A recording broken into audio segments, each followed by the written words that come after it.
What an adventure it was to see this movie. Someone out there really didn't want me seeing Paws of Fury. I was originally supposed to go see this last night, right after I saw Where the Crawdads Sing. Then when I went to go get my ticket for it, there was something wrong with the projector, so they weren't doing a 9 p.m. screening of it. And I was honestly kind of relieved because I was already tired. So like I said to the guy, I go, "Oh no, that's okay. This means I can go to bed early tonight." And so I'm sitting there looking at other screenings to go see this morning.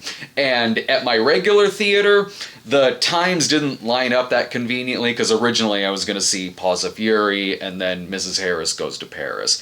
But the times were much more convenient at another theater. So very early in the morning, I go to the other theater, get there. The employee comes out and says, yeah, we just had a power surge problem here. We won't be doing any screenings till about 4 o'clock in the evening." So I'm like, oh, okay, well, let me see here. Look up at the regular theater I go to. There's an 11:40 screening. I wouldn't be able to go see Mrs. Harris Goes to Paris, but Paws of Fury, I guess, is the more important movie in terms of reviews, not in terms of Rotten Tomatoes. So I go to the 11. I didn't go to the screening first because I had a lot of time to kill. So I went to Target, hung out there for a little bit, got a sandwich, then walked over to the theater where it started storming. I walk in, all soaking wet and everything. It's cold in the theater. I go sit down to watch Paws of Fury.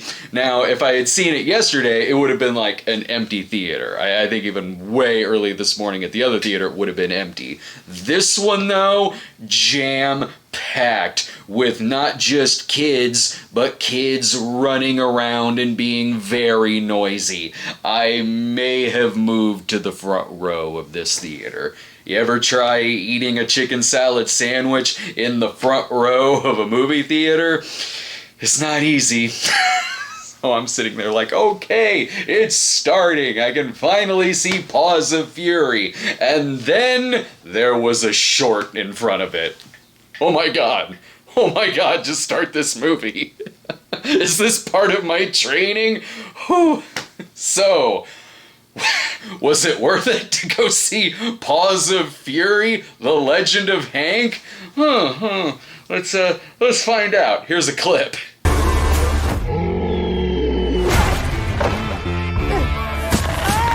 Oh my. So, Paws of Fury starts with a crooked official played by Ricky Gervais who wants to wipe a small village off the map by means of sending in bandits and getting the villagers to leave, and also giving them a new, inexperienced samurai who is a dog named Hank, who he knows the town of Cats will instantly hate because they're prejudiced against dogs. If you think that sounds a little bit like Blazing Saddles, you are wrong. It isn't a little like Blazing Saddles, it's a straight up remake of Blazing Saddles, by way of Hong Kong Phooey.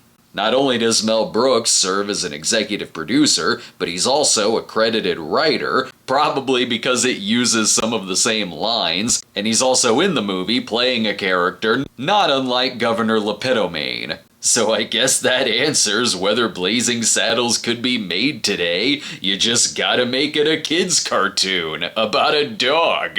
And with numerous modern references too, like getting a carrier pigeon that's a blue bird, so they say, "I got a tweet," or saying, "The horse has GPS, giddy up positioning service," or telling the cats to use hand sanitizer, so they start licking their paws. The movie is very close to being scene for scene with the other film, even quoting lines from it. It has similar opening credits with a song called Blazing Samurai, which I guess was the original title, and they should have kept that. It's more accurate and a better title than Paws of Fury, The Legend of Hank. It does the riding up to the town scene where the character looking through the telescope says, "The samurai is a dog!" But dog is muffled.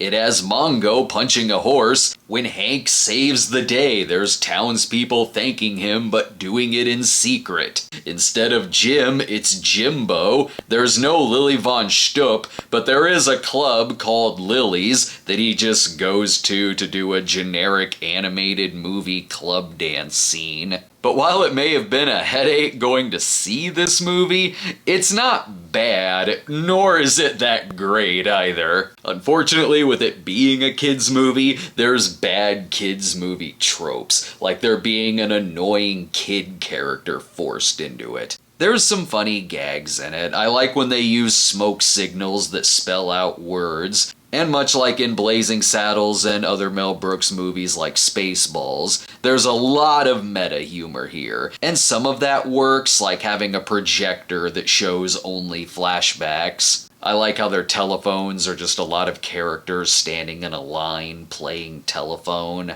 And as for the voice work, Samuel L. Jackson is very, very funny as expert samurai Jimbo. And while he's certainly the Gene Wilder role, the dynamic between the two characters is very different. Ricky Gervais is a good choice for a Harvey Korman type performance. Michael Cera, though, he's okay. It's a likable enough character, but Michael Cera is no Cleavon Little. Which, that's a sentence I never thought I'd have to say. But for every joke that gets a chuckle, there's a lot of them that don't. So a big issue the movie has is that not only is it a mediocre comedy that's deliberately reminding you of a better movie, but it's reminding you of one of the greatest comedies of all time.